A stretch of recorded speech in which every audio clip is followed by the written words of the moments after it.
Ladies and gentlemen, welcome to another edition of World Talks here on TVP World, where every word matters. I'm host Benjamin Lee, and please join me and my guests on this exclusive interview. Now, reports of Telegram founder Pavel Durov's arrest by French authorities have sparked a global debate about free speech and government oversight of online platforms. Durov, who built Telegram into a communication tool for over 900 million users, is accused of allowing illicit content to proliferate on the platform. His detainment has risen concerns, with many seeing it as an attack on freedom of expression. As governments worldwide tighten their grip on digital platforms, this incident highlights the growing tension between the state control and online privacy. Joining us today on TVP World to discuss the implication is Professor Mikhail Alexseev from San Diego State University. Hello, sir, and welcome to TVP World. Good to be with you. So, can you help us understand what the potential implications of Durov's arrest going to be? Well, this was quite a stunning development, and I would say there are two big layers here to consider.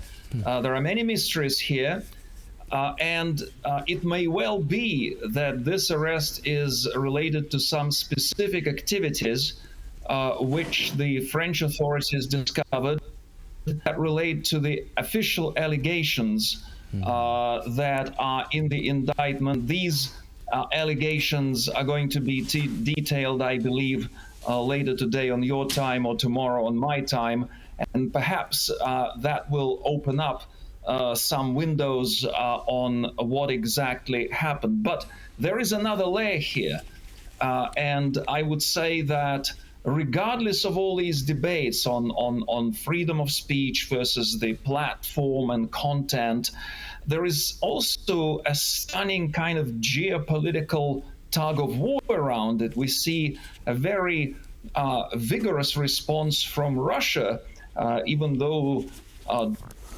fled Russia quite a while to his defense, whereas Ukraine actually is more on the side of him and charging him. So that is something to look at more closely.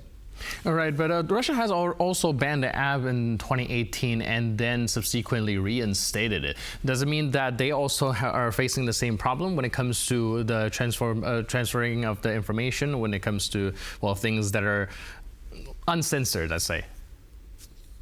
Well, actually, that 2018 to 2021 window is one of those mysteries that raises a lot of speculation. On the one hand, in 2018, the Russian authorities tried to block Telegram. There were protests, but later on, Telegram actually agreed to remove some content based on the specific addresses backed by court orders to remove content.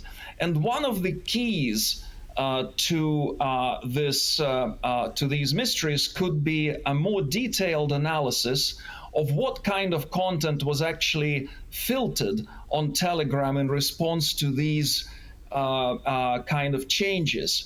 One indication could be that if the negative content, which also aligns with the goals of the Russian state, was filtered, but content that aligns with the interest of Ukrainian state was not filtered. Was filtered. Was not filtered. I'm sorry, I'm getting a little bit confused here. But that would be the key thing. So, for instance, there are some questions raised about why Telegram banned some content from Ukrainian intelligence services that conducted successful operations against Russian targets in Ukrainian occupied territories. And at the same time, the kinds of channels that were banned, they deal with ISIS and some other Islamist groups that would also align with the interests of the Russian state. So these would be the kind of things that need to be examined more closely. So when you put into free speech and the free use of the internet platform kind of argument, where you're saying that perhaps this is not just about censoring, but the selective nature of the censoring that's taking place that should be also taken into consideration. Exactly. So we're talking about it's not just whether it's free for all or whether it's a ban, but the question is what kind of content was filtered versus what kind of content was not filtered. Right. We do know that Telegram is famous for their minimal content moderation. How do you think that contributed to both its popularity and its controversy? Well, it's a very attractive proposition, and it's quite natural that this would attract all sorts of users. I mean, even now, with the arrest, we see President Zelensky of Ukraine posting things on Telegram. We see the Russian Foreign Ministry using Telegram. So the platform, in that sense, is kind of existing independently and generating content, and it would naturally attract all sorts of users. But then the question is, if people who run those channels of communication have the power to restrict certain very clearly nefarious kind of content, then the question arises, why have not they been used? I believe that in response to your question, the view that is closest to me is the one expressed by Hristo Grozev, one of the top investigators in Bellingcat, who favored this kind of use of free access platform such as Telegram for a long time, but now saying that on balance, given the amount of nefarious content, especially if you think of Russian Z-bloggers and explicitly fascist sites like Rusich being there, while some Ukrainian sites affiliated with resistance to Russian aggression being filtered. If you take that into consideration, then perhaps we should take a more serious look at reasonable restrictions on certain types of content. Do you think Durov's detention will send a message, or at least make people believe that now censorship is perhaps going to come from the other direction? Well, that's one of those challenges that any internet platform would face. I mean, there are still debates in Ukraine and in Russia and elsewhere whether, for example, the 2018 to 2021 period was Durov's resistance to FSB and Russian intelligence pressure, or whether it was a covert operation where he actually agreed in a very refined way to collaborate with them. Right, and do you think this incident signals a broader crackdown on tech platform, or do you think we should look at this as an isolated incident? Well, I think this is part of our evolution as free societies. When new technology comes around and we need to adapt, this is a natural process. Those kinds of conceptual conflicts, those kinds of conflicts about specific content. On the one hand, the providers of such platforms can say, well, we just provide the platform. On the other hand, if you think even of your television channel, or say BBC, that's also just a channel. And they can say, well, you can put any kind of content on it, yet there is a certain responsibility on the part of news organizations. And so perhaps there has been a disbalance in how those media platforms are channeled. Perhaps there should be more attention to their role as news organizations and not just as platforms for expression. So it is your belief that these platforms should be regulated in a way that traditional news organization is regulated, or where would you draw that line? Well, I think that in constitutions, in legal, codes of advanced democracies, we will find a lot of answers how specifically to regulate and manage these flows of information. There is specific content, like, for example,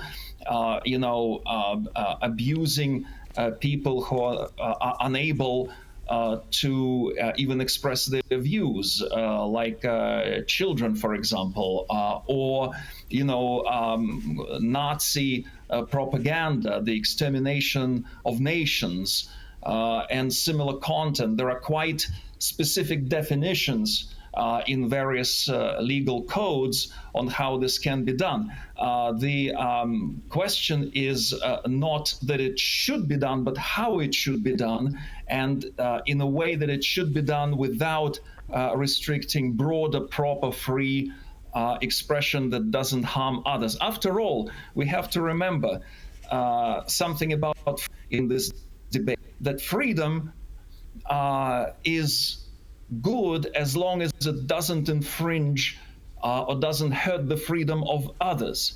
And that's, I think, one of those issues that people who promote unbridled, completely free usage of such platforms often forget.